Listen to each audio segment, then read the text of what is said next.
Welcome to Inside Flair, which stands for Flourish in Life Through Art and Resources for Endometriosis.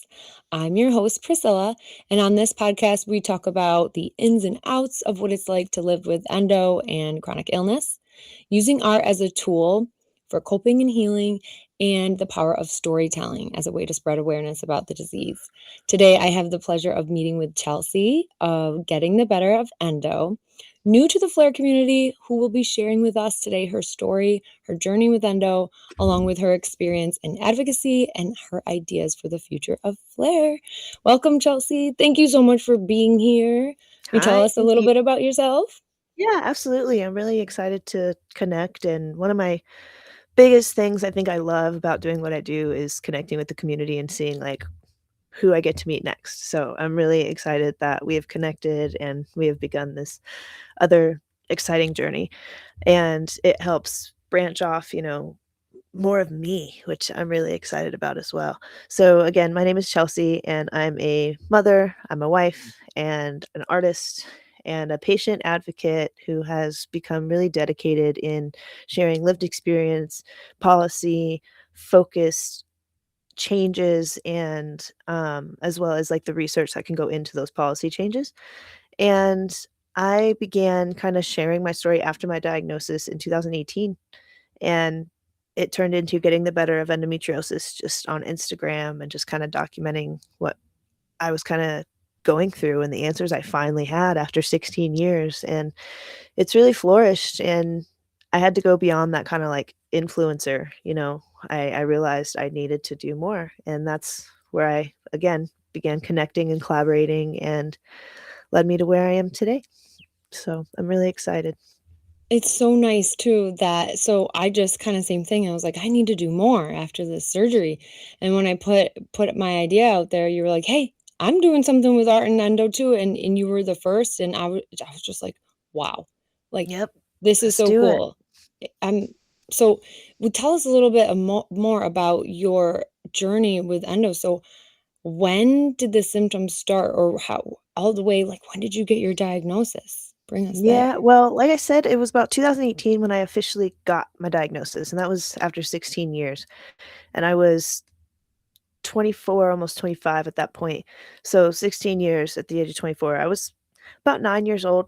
Looking back now, realizing that's when my symptoms were really starting. Around 8, 9 years old, upset stomach all the time, constantly just like feeling off, sick, sluggish, and then I started passing out on the playground, and, they had no answers for me, and then over time, it kinda started becoming, "Oh, this is behavioral. Oh, this is mental health." At that same time, our family was kinda going through a divorce. There was a lot of trauma happening around me, so that was kind of the blame for my symptoms and what I was feeling internally and why I was so sick all the time. And we kinda went with that.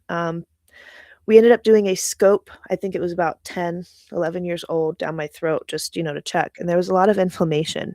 I don't know how stomach inflammation and throat inflammation and all of that would happen just from outside trauma. Outside looking in, I do see the inflammatory responses and stuff, but it's not causing exactly everything I was going through. I ended up kinda giving up on the doctors actually helping me for a while, but that's also when I think my mental health did get the worst because I started believing them, and I started believing that all of this pain that I was feeling that was getting worse as I was progressively aging, going through high school, I was losing myself, and I couldn't understand how I could change everything, happening outside to change what was happening inside. And I ended up being put into mental hospitals as well in high school. So, the time that they tell you is supposed to be the best time of your life, it was not for me. It was very scary, hit or miss. And then of course when students started finding out where I was for long periods of time and I would come back to school, then of course that would become a topic of discussion, and I was kinda done with everything on a social level already before I even graduated high school. I'm so sorry that you had to go through that. It doesn't make it feel any better even to know, No. sometimes that other people had a similar experience. Yeah. I will add that I also missed a lot of school, and same thing, it's like, I don't wanna talk about it, it's embarrassing, but what else am I supposed to do? And like you said, you started believing. It's Yeah. like, well, I wanna feel better so bad that I'm gonna trust these people, like, the doctors, the Mhm. professionals, and just even so, think about how lost we're lost, how lost our Yeah. parents are who are supposed to Yeah. help us, Yeah. you know? Yeah. And I know, one thing that always struck me really odd for me was the perfect attendance award, because how are chronic illness people and people with disabilities and stuff supposed to achieve this? Like that award already gives people with disabilities a like, they're gonna fail even in a work setting, if they can't get this one award for perfect attendance, how are they going to be able to have a good attendance at work? And that's where I began to struggle when I started working. I actually ended up by my junior year, I started doing half because I doubled up the first semester of my junior year just to get classes done. I just wanted to get out of there. So in my second year of senior year, I was only there half time. So my junior year, I also kind of started branching out and doing some of the community college stuff because I was tired of it all. And then I started getting a job. I was working at a fun park, and I was, like, helping with, like, go-karts and, putt-putt and stuff like that, and I also was working at McDonald's while juggling school, and I was also playing soccer, and again, back then, I was constantly doing all the things, and it was just I had to keep my mind busy, I had to keep my body busy, and if I didn't, I was succumbing to the thoughts and the doubt that was surrounding me, and even in soccer, like, at that award ceremony, like, the coach I think it was my senior year, it was senior awards, and the coach was handing out, like, things that reminded her of, each player, and I got a first aid kit. Everybody else got really cool stuff, and I got a freaking first aid kit, and I What? was just What? okay, because I was constantly twisting my ankles, which now I know is the Ehlers-Danlos and the lack of, support and stuff, but, like, I was constantly hurt, I was missing I was in and out of hospitals and just to receive that as, like, almost like a gag when all the other girls on the team were getting, like, cutesy little memorabilia, it was like I felt like a laughing stock, and so it was really hard to navigate not even having a diagnosis or understanding what was wrong with me at all in a world that, like, also chose not to understand me. I was just about to say that's not the best way to show support, right? Mm-mm. Even if you don't know how to support someone, right? Like, I still think that was not the best choice. No. Man, it is beyond let me rephrase, it blows my mind what you and I and so many other women are capable of doing to push through, and Yeah, like you said, the idea that not succumb to all the negativity around us, but also there's that side of, "I don't want this disease or all these bad things, my body's not working right, I'm just gonna pretend," or, kinda figure out how to navigate as if it's not consuming everything, but then at the same time, that's impossible, yeah, and that's not healthy.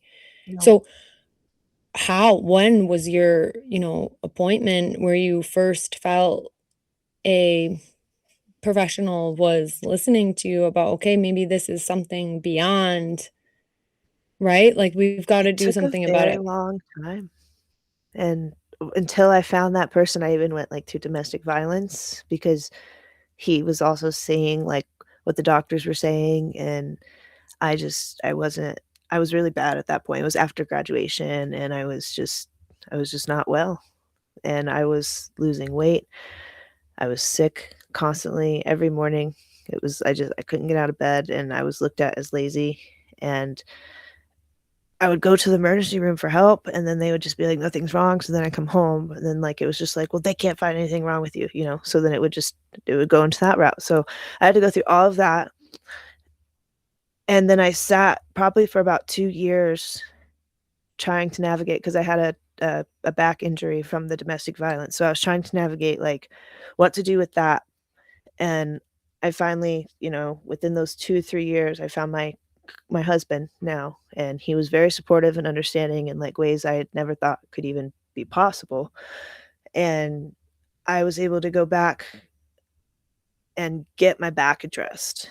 But they said I was too young, which now I know like it was another dismissal for that factor. But I need to go through and have thoracic work to work on my upper, thoracic spine area. And they said I was too young for that. So I went through all this gaslighting, and then they stuck me with two spinal cord stimulators.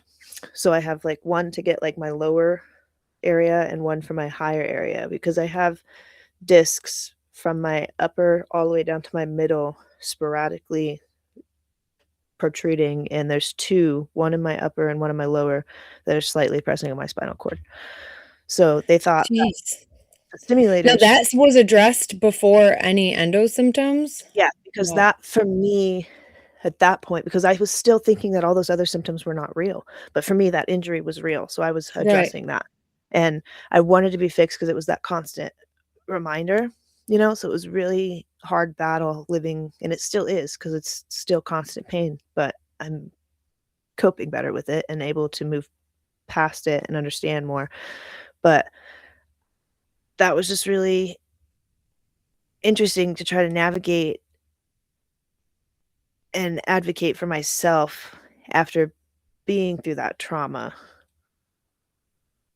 and also the trauma previously from the medical system. So like I was scared to even go back in and like talk to them about my back, because I didn't know, like, was this going to be pinned on, like, is this also my mental health? Like, am I over exaggerating what happened to me? Like that's where I started going. So having my husband and boyfriend at the time be there with me, and also my mom, and they have also been my biggest advocates aside when I couldn't speak for myself, or I couldn't became so frustrated, I couldn't find the words and I began stuttering, and then they would look at me like I was crazy because I was just like, because I can't find the words to express how frustrated I am with them.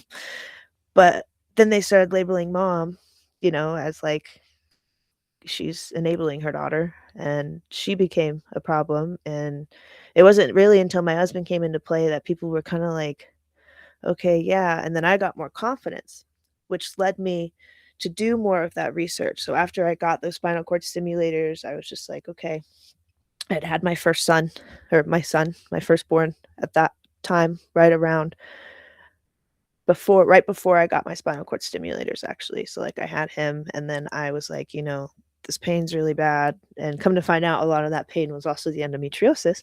That's where I was gonna come in and kinda ask, So because I can see how, like, that frustration also inside. I mean, I put myself in your shoes and I think, like, "Hold on, are these related? No, they can't be. Wait, which one it's do I yeah, focus on? Which one are they gonna actually believe me more on? Where do I yep, start here?"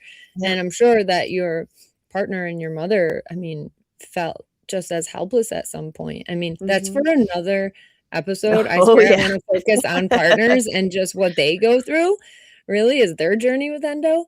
But, so back to where you are at this point in your story, what year is this now? At that point, it was about, my son was born in 2017, January, and I had those stimulators put in July of 2017. And then come 2018, I was starting heavily doing research, and it probably took me about 6 months of research, and by Nov September, I was talking to my gynecologist, and I was like, "Hey, I realized, like, bowel endometriosis is a thing, and I kind of feel like some of these symptoms really feel like me." And he was like, "Oh, yeah, yeah, we can get you in and take a look, explore a little bit." And, like, that's exactly what he did. I went in at the end of September for an exploratory surgery with him, and he had me under for 35 minutes, which my mom was shocked. Everybody was like, "35 minutes and you didn't find anything?" He said I was clean as a whistle, and I needed to work on my mental health and my diet. And I was just like, "What the f," you know? And I could have easily taken what he said and just continued on. But like I had that gut feeling, that just that little annoying voice like, this dude doesn't know what he's talking about. You need to keep looking. And I literally went home from that failed surgery that day and started looking, and I found more of the community online, and I found Wow. Nancy's Nook, and then I found like different surgeons that were like within, at least 5 hours of me. And one of the ones that was 2 hours away was able to get me in within a week. I got in within a week, and she was like that experience, like being heard, being able to actually talk and share things without being interrupted, and having like a whole almost hour to connect and have her understand what's going on. She pushed insurance to have an emergency laparoscopy because she believed that there were things that were missed.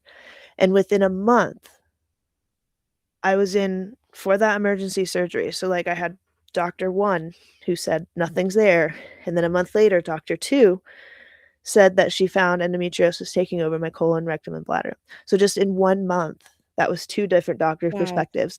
That is what told me something's not right. How many other people could this be happening to? How many people are listening to like a basic doctor's response and just moving on with their life like I could have? I could have died. I was sickly. People were thinking I was on drugs because I did not look well. I was losing weight and I was throwing up all the time. I was not well. And then when she removed it through excision, of course. And right after that, about December, it was around my birthday, I started having an increase of rectal bleeding. Now I was already like bleeding rectally a little bit before, and then it just like massively, and I freaked out. So I went to the emergency room, and they didn't really know what it was. And then from that emergency room visit, I got connected with the colorectal doctor that basically saved my life. And he was like, I can't look at you in the ER like I need to, they don't have all my stuff here. He's like, I can get you in tomorrow. Come into my office first thing in the morning and we will take a look. So I went home from the emergency room, went to his office, and went through the nice, uncomfortable, lift table, get your butt up in the air, arch it back for the colorectal doctor, and Here we go.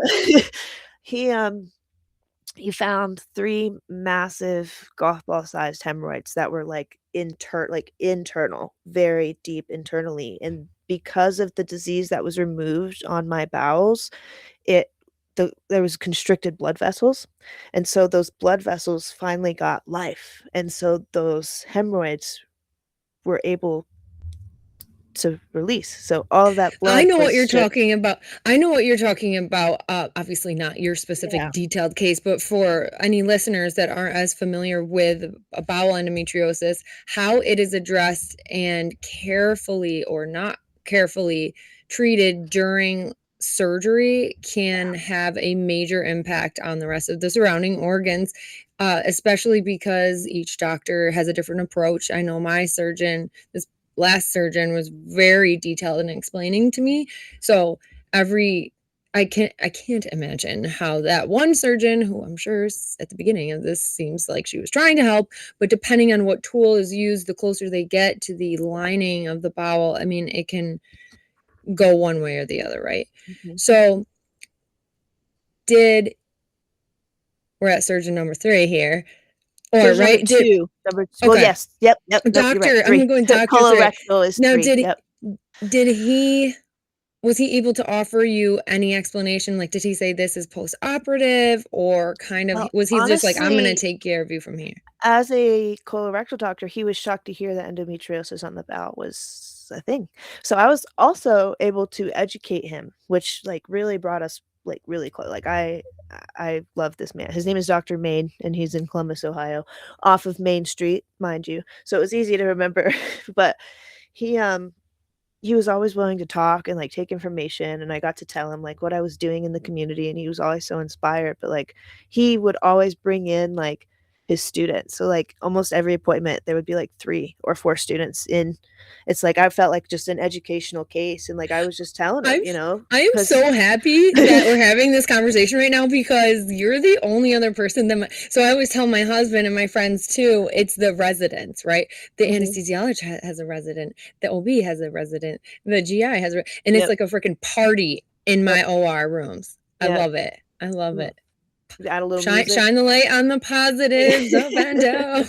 Bringing everybody. Okay, so what happens next? So they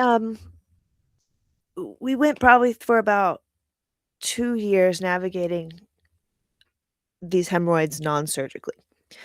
We tried to do banding them with rubber bands, which he goes in and just kind of like plops like just exactly what it sounds like, pops a band over it down to the root, so then it cuts it off and then they just pop off. However, this led to another discovery that my levator ani muscles and my pelvic floor, I had pelvic floor dysfunction. So I was already in like a chronic like tense mode. And so then when he went to go and try to do that, I was shooting up off the table. I could not tolerate it at all. So he was Wow. like, "Okay, we need to step back and revisit this." And but like now that I know that, I understand why giving birth to my first child with no answers was very rough, because I was having contractions that were like 30, 45 minutes long with maybe 3 to 5-minute breathers in between, and that lasted for, like, 3 or 4 hours. So I was like it was horrible, but it's because my pelvic floor was so rattled already, and then it's going through contractions for birth, and it's just like, "Oh, we're done." Like, it was horrible. Now it all is Yeah. starting to make sense, you know, every Right. little piece that I'm building to this puzzle is starting to make sense to things in my past.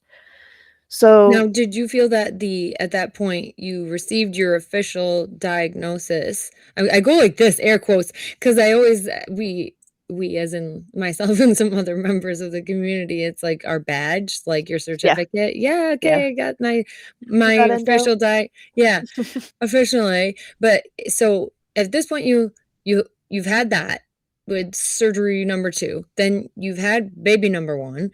Now, Mhm.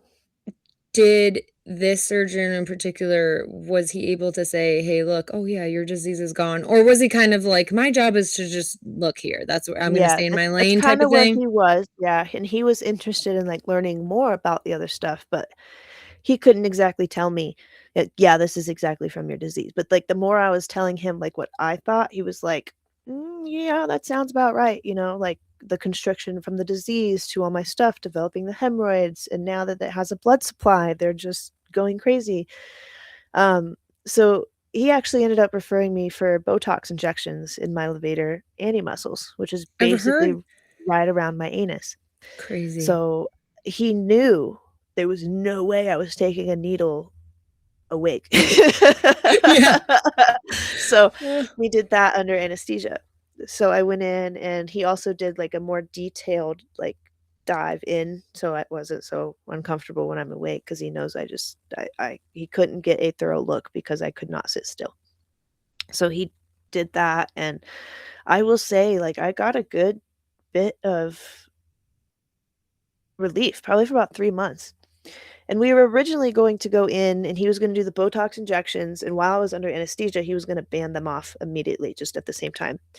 But we both had concerns about what would happen when I woke up, because I'm not reacting when he's putting the bands on and all of that stuff, and then when I wake up, if that is too much, he can't get back in there and, like, release that. So we did the Botox injections and we felt that out, and then I went back in and we tried the banding, and it just was not. So then we started discussing possible surgery, and then I got pregnant with my 2nd child. hello. Yeah, so we couldn't do surgery, and so I bled rectally that entire pregnancy, and I was high risk, and that's when I became extremely anemic and was almost on my deathbed again. So that was another scary avenue. However, the contractions were not half as bad. Um, I did both of them all natural, by the way. No medications, no, I could not deal with needles in my back with the back injury, you know, I just couldn't. So As far I as the I'm just curious, as yeah, far as because if anyone listening are wondering, a lot of people are like, does pregnancy help the symptoms? Like, we're told that, and some women say, like, as far as your pregnancy, I know everybody's body is different. Did you have any relief from any no, symptoms? no, both pregnancies were pretty intense. I think the first one was probably a little easier on the up and out, and then the out was what was bad.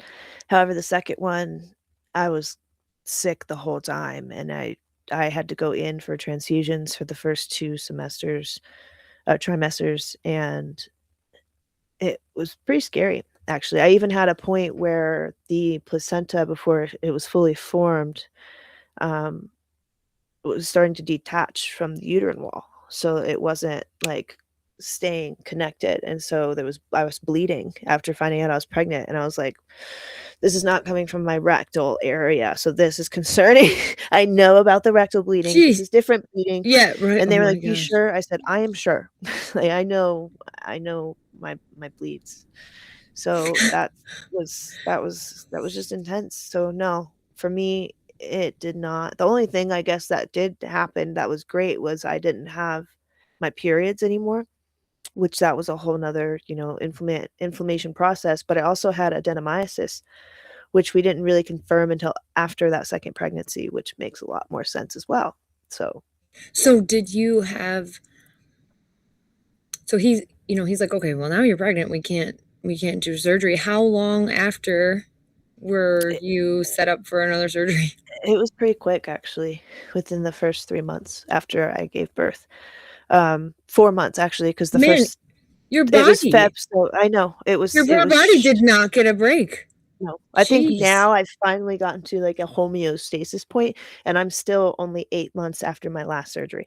So it's like I haven't I think there was one time I got maybe a full year between procedures and interjections and surgeries. It's been Wow. 8 surgeries in 7 years total. So, like, after I True, gave birth yeah, true warrior. Like and so many literally. people go through this and have 20 surgery like, the older women, you know, they're in Yeah. 20s, 30s. I'm just like, "Why?" You know? And a lot of it is because they're these doctors are not trained, they have no idea what they're doing, and the complications from the disease is not even a thought process to these doctors, and that's exactly what was happening to me because the rectal bleeding after excision removal, that was a whole 'nother added complication that I did not expect. I just thought, you know, just like everybody going in to surgery, "Alright, they're removing it, it's gonna be nice, I'm gonna have no symptoms, I'm gonna be great." That's And really not the reality. for some women it is the case. I will say for my first experience, my first surgery it was. So Oh, that was nice. did you I just, and this is another thing that for so long I didn't share my story was because I didn't want to scare people. So for those of you listening, Chelsea and I might have the worst case scenario, yeah, but it yeah, doesn't always mean that's going to be you. But this is something that's really important to be aware of. This way, yeah, what questions to ask, right? yes, To get a second opinion. And again, I'm all about trying to spin anything positive I can find about endo. And with this, you going through these difficult situations you find yourself in, and you're like, I'm doing research, like, no, like 35-minute look around. What? No, so with your research, at what point, what year, when did getting the better of endo come to life? so honestly, I made Getting the Better of Endo as the Instagram page, right after my diagnosis in October of Wow. 2018. I immediately started because, like I said, as soon as I realized, like, 2 different doctors saw 2 different things, I was like, "What the F?" And at that point, I had already been through enough research between those 2 doctors to realize something is, like, not right, and I was already expecting, like, okay, a lot of other people have a bad first surgery and then can go and find a good surgeon and do this. So I was slowly connecting the dots. And then, you know, as I was navigating the colorectal stuff, I was just like, this is also a continued problem. You know, complications after excision surgery, you know, the surgery is not one and done. These surgeries shouldn't be sold as symptom symptom management problem solvers, and that's when I began really involved with kind of like Worldwide Endo March. And I connected with the founder, and her angle of working the justice angle was really up my valley. I've always really had like a connection towards like the criminal justice TV shows and just having like that sense of justice. I don't know. And I was It's just very like, I loved empowering. it. Yes. And I was like, we've had all these advocacy and all these other routes focused on for so long. Nobody's thought about taking this into the hands of the law. And we can. And so I teamed up with her, and then like she was like, You're great. And so I started giving her some of the research I've done. She's been sharing research with me. And then we ended up going to DC, and they've already been in DC. They started off, marching in DC over 10 years ago. And Wow. going there and being able to kind of like host that myself with a smaller group of girls. This was even before our most recent DC move. So we went there and kind of pre-established things, and that's when I met Holly with the American Endo Project, and I met Hannah, and she's with Spicy, and she came and joined us, and we like just kind of developed into this policy team. And I started working more with Holly, and we all came together last year in 2025 and March, and went to DC and started. We met with 25 staffers, congressional staffers, and staff members out of 50 in the United States. So we met with half of the states in 3 days. Amazing. Amazing. And we went in there, with like our advocacy book that we spent basically a year almost building with research and tools and just evidence. And we took that in, and we were like, we had state pages. We broke down the statistics to how it impacted everybody, every state, financially, and how it affected their constituents, because everybody's like, well, how is this affecting our constituents? Well, so we gave them the numbers specifically for their constituents, and they loved that. And I think that's what got their attention at first. And then we started talking about the broader impact on employment and how that's giving not just a statewide, financial impact, but also a national impact, and how much money we're actually not bringing home ourselves, and that's being put out into this world, and how we're actually suffering on financial impacts. And then I was able to bring those lived experiences that I've been collecting with Satire V, which again, I connected in between all of this. I was just gonna ask, when did you sneak in art? When did this body of, all right, it's a traveling gallery. Listeners, she hasn't gone into depth about it yet, but not just showing up, with her power and words, but actual visuals. When did you form that So that portfolio? it was after the 2023 DC event. When we went to DC, we had, a smaller version of what we took to DC recently. We had research articles, blah blah blah. However, I took like a big stack. I took my stack of endometriosis deaths that I have been researching, and I also had a collection of stories that I had been collecting myself that we were going to try to get to the Justice Department. And so, like, we would go in there with all the information and stuff, and then I'd sit back with my petition, and I'd be like, and if nothing happens, we're gonna take this petition and these experiences to the Justice Department. So, like, I was just kind of there with like a little like, if you guys don't do this, we'll continue to try to do something. Right on. And then more posting about like those stories and the lived experiences. Just the algorithm did its thing, and I connected with Verity, which at that time was Project 514415, and it was strictly a art and literature movement, trying to, tell the story of the lived experiences of endometriosis. And she was originally trying to do like this coffee table book, and it's just flourished into something more. Like we connected, we hit off, and like I've been connected to art myself just all through my life. Like, as a little girl, I was drawing on the walls, like, in between, like, I was just the artsy girl. I was in dance. I was always there until I got extremely sick, and I I lost myself, and I lost my will to be creative and artistic. And it didn't start coming back until after that diagnosis and after I started understanding myself more. So being able to connect with that part of me again was amazing. So we set out, and for about a year, we collected lived experiences through art, literature, poetry.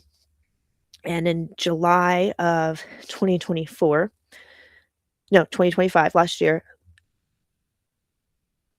yes, sorry, I have to keep so many dates that I always juggle around, but July of I hear you. last year, we actually released the first book, which was the 1 in 10 poetry book, that's on Amazon, and it's strictly a bunch of poems that are split up into sections that represent, grief and different topics, and with each chapter is an image that we took that we had already, collected that represents the poems in that section. We also had a dedicated data collection section that kinda just was a open survey we had to the public intaking their lived experiences through how long did it take you to get a diagnosis? How many doctors did it take you before you actually got your diagnosis? How many ER visits? And all of that kinda stuff. And then we also ended up doing, like, a poetry journaling section, to kinda inspire people to create their own poems based off of their lived experience. So that was our first publication that we were able to do, and we wanted to get something out while we were still collecting stories, to kinda show progress. And then I love that. that's what I ended up taking, to DC last year to follow up on those lived experiences that we had, and I was able to also take it to Atlanta last year, and that's what I did my presentation and my, um, poster data presentation on was those lived experiences data. So I was able to start off, you know, that project really strong in the public eye with data and art and voice, and that was just really big for me, and it just felt right. So So taking that into powerful. DC, yeah, and then taking that into Wow. DC, and then being able to just set that book on the table while we're talking to everybody, and then reference, like, "This is just a portion of our collection, and I also brought this last, a year ago or so."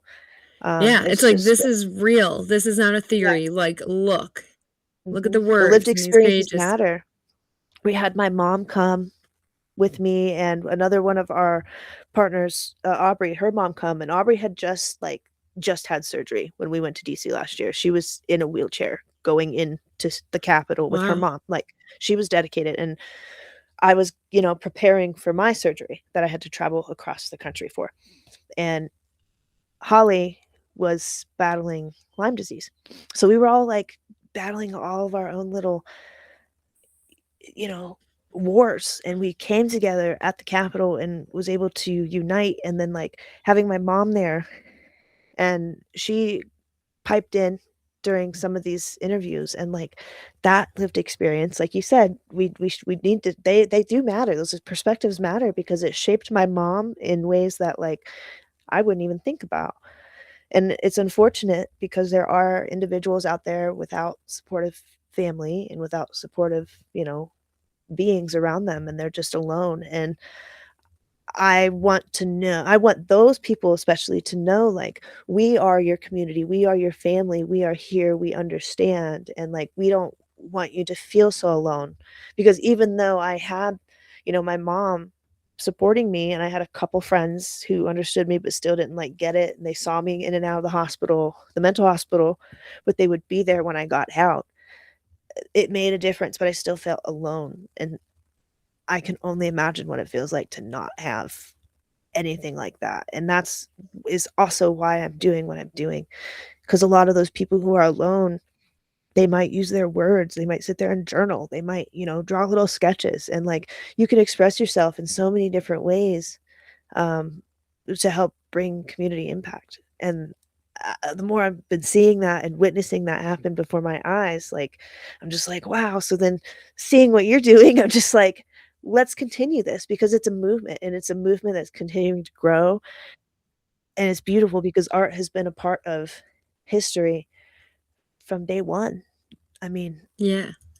And can I please say thank you? I'm saying thank you for the listeners who are also saying thank you. Wow, this Chelsea's a badass. Because seriously, it's like amazing. Like, I'm so grateful. I get chills just thinking about it. And like, I want to be right up there next to you. Like, should I just buy my flight now for next year? Kind of. And there's so many things I want to touch on. I was thinking about like just the way you're describing, like going through, like you said, your own wars, but still showing up. Yeah. That's a common theme with so many of us with And that's endo, hard and to do. And not it everybody can is. do that.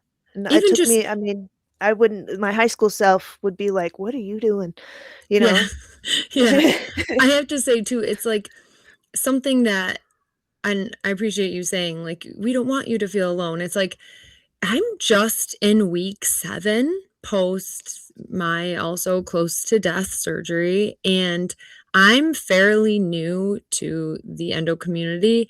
I've said it. If this is your first episode, you can go back and listen to the first 3 where I'm just talking to myself and I'm sharing how my experience with it so far. Because for me, coming up with Flare was at that point where I'm like, I can't be quiet anymore. Right. Priscilla, this is silly. Like, I was trying to kind of manage the disease and not really educating myself much more on it, because I kind of, people don't understand it and I don't understand it. It was just like, it seemed less, it was not important, but like, it just, I'll just kind of whatever. And Yeah. then, I come across, starting like to really experience the most difficult pain in my entire life last year. And that's where I was like, okay, I can't keep pretending I don't have it or it's not in there. I have to do something about it. So Yeah. when it came to this idea of Flare, I was like, okay, like I said, I can't be quiet anymore. So what am I going to do? What can I contribute? Also, if I'm new here, like, do I have the right to Yeah. start something since I'm Yeah. new? And is anyone else doing this? But I'm calling it Scylla 2.0. I don't give a like, I literally am like, I give less and less shits. I'm like, I got to do this. So I put my idea out there. I'm just like, kind of, because I'm like, well, what am I good at? Like, what can I bring to the table? Well, art, because that was the original Yep. idea. I was like, I want to have, I remember I was in the ICU laying there with the fucking chest tube in my back. That hurts. Yeah. And I was like, when I get out of here, I'm hosting an art show. I want to find other artists that have endo and have this show to like spread awareness. But I'm trying to bring it back to the community, and just say that I was just like the little Scylla was just listening to you at the end there when you were sharing that, like not being alone, because I'm like, gosh, like your experience sounds amazing with your support that you have. And here I am, I'm in 2026 of like years of struggling with this. And I just now am reaching out. I'm getting hugs and high fives and I love it.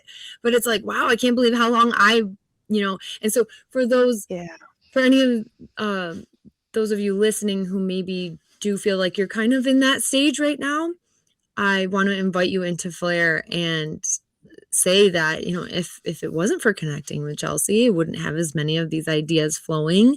And Chelsea and I, we're going to make sure all of these details are in the show notes, and the book, I mean, all the things. So, but I want to leave some time and space for you to share like what your ideas, like the future of Flare as far as art and the endo community. Like I said, I feel like you're more of like a veteran of like how you see the community needing or using art as a form, I say, of healing, but also coping. Like, it's kind of complex because, like, I don't want people to think that I'm saying, okay, let's make art only about endo. Like, no, that's not it. It's hard. I made a whole episode where I'm talking about art in all different ways so far, right? That I have structured, I guess, for Flare at this point. But what I really want to do is knock down that wall of that, like, art is actually for everyone. And even if you don't consider yourself an artist, and it doesn't even have to be drawing or painting or collage for that matter. Like you said, if writing is your outlet, creative writing, or I've come into contact with someone who's all about like physical movement, right? Like Dance. Dance And is an art. Yeah. right. So, yeah, tell me, what are some Yeah. ideas, your visions?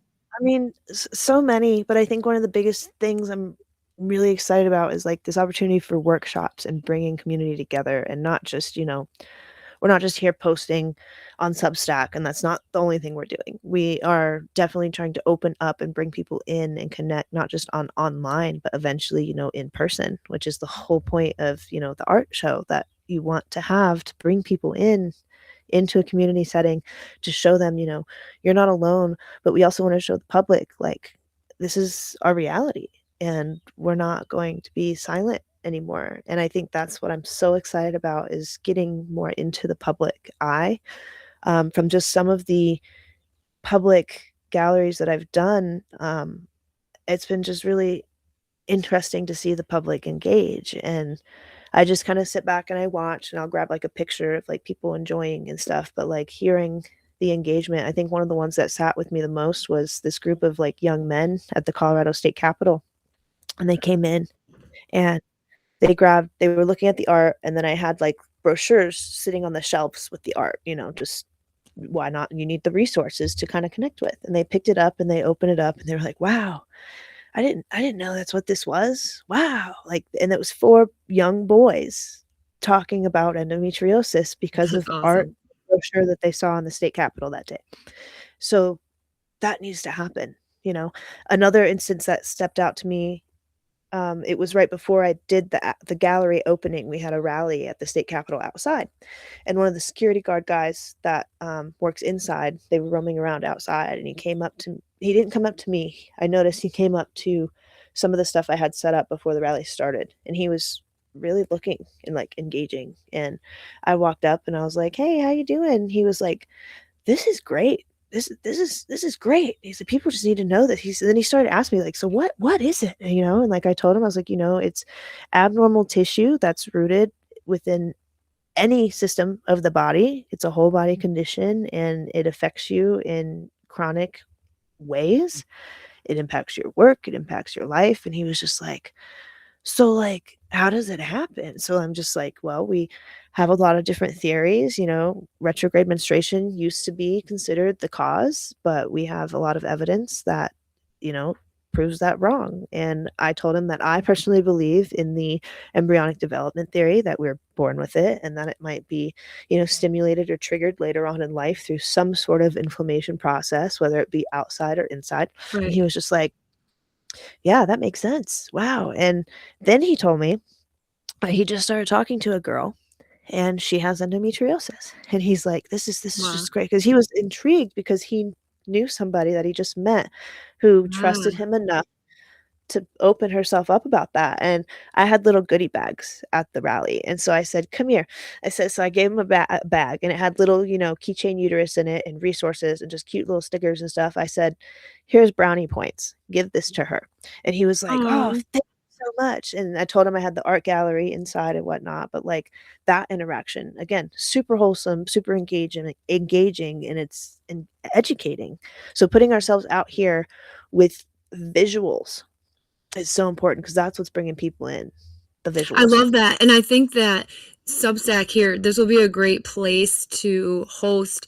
Say we have some live workshops where anyone, you'll get that notification can come on, Yeah, pop on more of like observer, versus like something more formal that maybe you yeah, like get a ticket for to show up. And yeah, I'm just really excited to see what comes of it and work with you because we learn so much from each other and our different stories, our different experiences. And like you said, like things that you prompt you and you're just like, oh, wow. Like even that little I'm imagining like what this guy looks like while you're yeah, talking.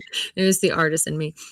But I was also thinking, I was like, I literally, you're the second person I'm telling. I think my husband is the first. So the other day, I'm just like kind of doing some stuff on my computer at Starbucks, and I'm on my way out to go home back to my truck, and I see a couple girls getting in. They're like, I don't know, they look like they're in high school or something. And I was like, oh, this sounds so weird. But again, still a 2.0, doesn't give a shit. So I go up, I'm like, mhm. hey, excuse me, not to be weird. And like, yeah, yeah. I'm like, have you heard of endometriosis? I know it sounds weird. I never saw myself doing this, but I was just, and they they were sweet. They're like, one goes, yes, like, actually, I saw something on TikTok, and I was like, okay. And I was like, so what, and is this only other time that you're hearing this word? And she's like, yeah. And I was like, if you don't mind me asking, what did you do with that information? Like, did you keep swiping? Did you keep scrolling? And she was like, well, it was like the symptoms. And yeah, I asked the girl she was with, no, I've never heard of it. She said she was 15.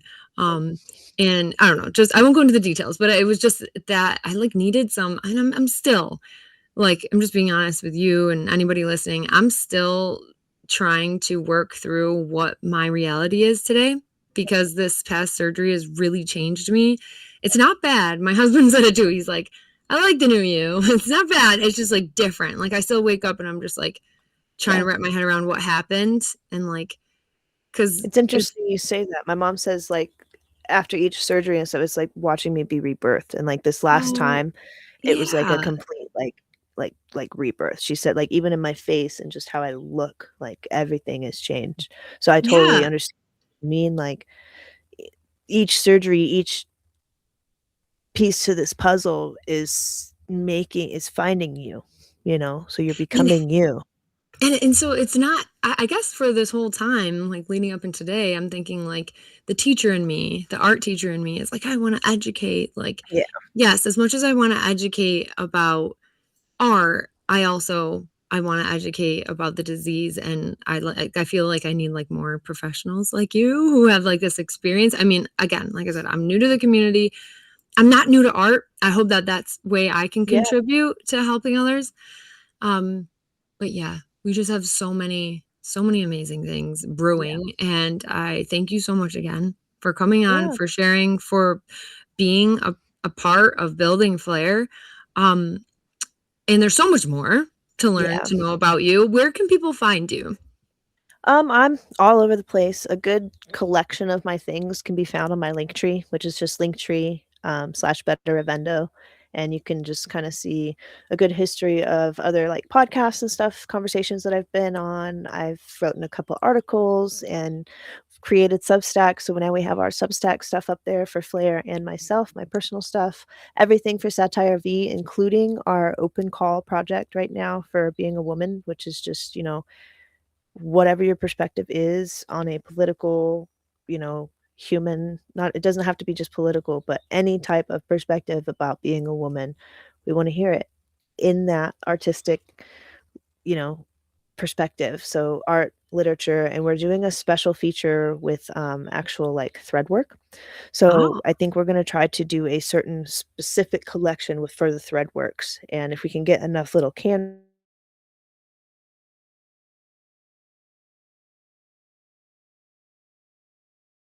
about that with the Satire V stuff. And then I have a couple of my support avenues where I have some of my creations for sale on Redbubble, as well as like some handmade beaded creations. So I got a lot going on my link tree, but it's kind of like my catch-all. I have found that to be the easiest place to reference people.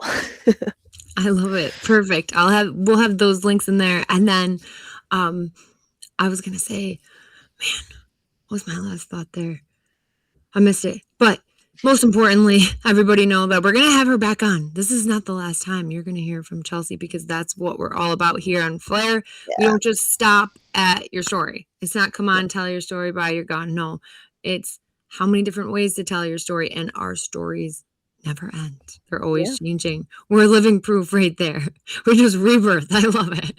Yeah. I knew reincarnation was real. No, I'm just kidding. All right. Thank you so much. And with that, Yeah. as always, keep creating, keep healing. Talk soon. Talk soon.